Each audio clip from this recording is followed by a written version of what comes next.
Welcome back. Now let's take a look at some sports. Here's Kayode Alayande.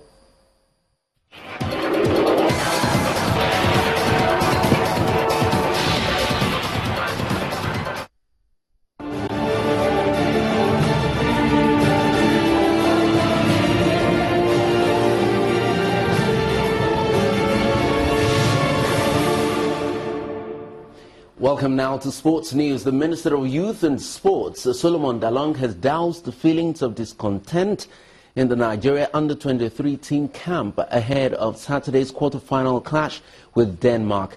This follows reports of threats by the players to boycott the game over non-payment of the balances of their allowances in Brazil.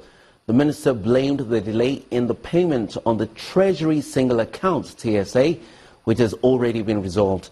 He says he has given instructions for the players, officials and 4 alternate players who are not accredited for the games to be paid. Meanwhile, Ethiopia's Almaz Ayana has smashed the world record to win Olympic gold in the women's 10,000 meters in Rio. The 24-year-old shattered the field to finish in 29 minutes, 17.45 seconds, breaking the previous record by over 14 seconds. Kenya's Vivian Cheruiyot improved on the bronze medal she won in 2012, finishing second in 29 minutes, 32.53 seconds. After winning gold in London 2012, Ethiopia's Tirunesh Dibaba only managed third, but in a personal best time of 29 minutes, 42.56 seconds.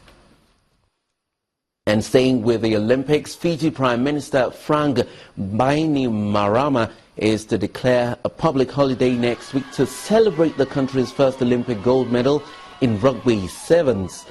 Rugby returned to the Rio Olympics after 92 years, with the sevens format used in Brazil enjoying a cult following in Fiji, where crowds gathered in bars, shopping centres and at the National Stadium to watch the match.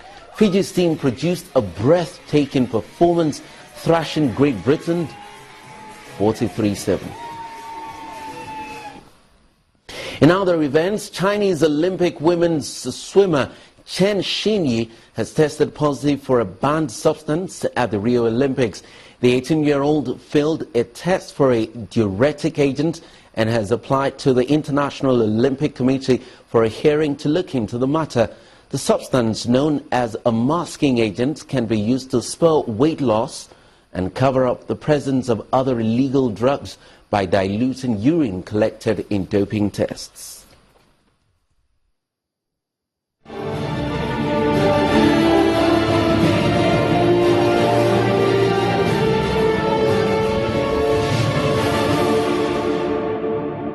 And that's all on Sports News tonight. I'm Kayode Alayande. The rest of the news continues in just a moment.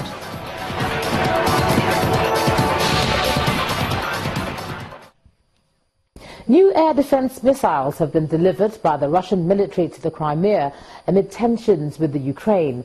Reports say that the missile systems were meant for Russian troops in Crimea. Moscow has announced exercises in Crimea next week to simulate an attack by weapons of mass destruction, and has caused the Ukrainian government of trying to send saboteurs to the region. Ukraine talks tanks could be seen moving towards Crimea today, even as Ukraine denies Russia's accusations and has placed its troops on alert. And police investigation into the Thai resort bomb attack says 200 kilometers from the capital Bangkok, and those issues have been paying off as 2 men have so far been arrested. No further details was given for the destruction in the town, where 2 people were killed in explosions over the space of 24 hours, and at least 10 foreigners were wounded, including 3 Germans, 3 Italians, an Austrian and 3 Dutch nationals. Phuket, a top tourist destination, was also a target of the attacks. And on entertainment news tonight, news fashion designer Fumi Ladipo shares why she believes the Nigerian fashion industry is right on track. And here's Victoria Idu with those details. Here are your trending entertainment stories. The producers of the highly anticipated Ebola film 93 Days say they still weren't able to decipher the reason Liberian Patrick Sawyer came into Nigeria even when he knew he was infected. Speaking at a media screening in Lagos, southwest Nigeria, Dr. Olakunrin and Bolanle Austin Peters revealed that all the research that went into getting details for the 400 million naira budget flick could not establish without doubt the reason the index patient came into Nigeria. We interviewed pretty much everybody whose character you saw there. Everybody has a different perspective on it, but nobody knows. Still talking Nollywood, veteran actor Shola Fosudo has ended his self-imposed hiatus to star in the Niyi Akimolayan-directed The Arbitration. Starring as the arbitrator alongside Nollywood new generation actors including Osi Ukeji and Adesua Itomi, Fosudo, who is now an associate professor at the Lagos State University, says returning to the big screens was a good experience for him. Indeed, it was really very interesting working with them. I laughed and laughed on set.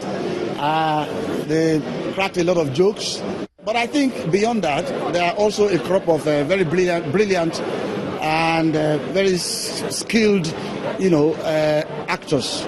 And to fashion, where the president of the Fashion Designers Association of Nigeria, Mrs. Fumi Ajila-Ladipo, has predicted a boom for the industry. She predicted that the level of interest the industry is generating from Nigerians can catalyze the type of growth experienced within the music and the movie industry. The young people we have now, they're taking their jobs, really seriously. Everybody is coming up with, something quick and ready to wear, and that's where Nigeria is getting into. You can watch more of that interview on our social diary and lifestyle program, Metrofile, later today. And that'll be all on the entertainment news. It's back to the news at 10.